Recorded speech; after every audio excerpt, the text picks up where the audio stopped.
Commercial మీటర్లు ఇవేం లేకుండా ఒక స్టార్ హీరోతో హాయిగా అంటే పనిచేశాను. నేను పనిచేసిన స్టార్ హీరోలందరూ నా దగ్గరికి వచ్చేసరికి నా విషయంలో మాత్రం కమర్షియల్ లెక్కలు చూడలేదు. హ్మ్.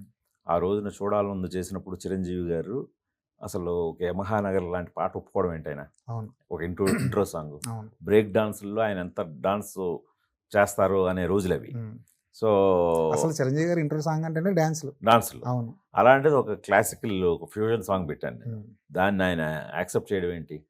ఒక సౌందర్య హీరోయిన్ ఈయన్ని కాకుండా ఎవడనో లవ్ చేస్తూ ఎవడో వాసుగాడు అని తలుచుకుంటూ ఉంటే ఈయన ఆమె మీద జోకులు వేయటం ఏంటి? అలాగే ఒక రైల్వే స్టేషన్ సీన్‌లో ఒక 10 నిమిషాలు డైలాగ్ లేకుండా ఆయన కూర్చోవడం ఏంటి? సో, ఆయనేం కమర్షియల్ లెక్కలేస్తే చూడాలనుంది రాలేదు. అందుకని ఆయన నన్ను ఒక కొత్త డైరెక్టర్ ఈడి దగ్గర ఏదో కొత్త ఐడియాలున్నాయి అని చెప్పే నన్ను ఎంకరేజ్ చేశారు. సో, దానికి రిజల్ట్ కూడా ఆ రేంజ్‌లోనే వచ్చింది. సేమ్ ఒక్కడు చేసినప్పుడు మహేష్ కూడా ఎటువంటి కమర్షియల్ లెక్కలేయలేదు.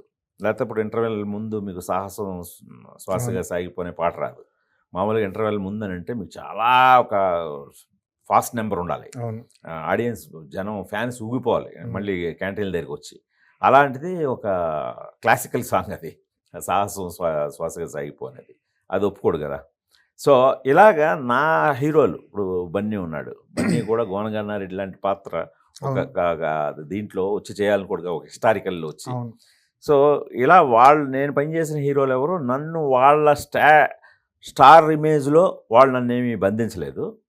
నేను బందీ అయిపోయాను. ఇప్పుడు 'మహేష్ బాబుతోనే' తీసుకుంటే మూడో సినిమాకి 'సైనికుడికి' నేను అనవసరంగా బందీ అయిపోయాను. అది వాళ్ళు నన్ను పొల్యూట్ చేయడం కాదు. నేనే పొల్యూట్ అయిపోయాను.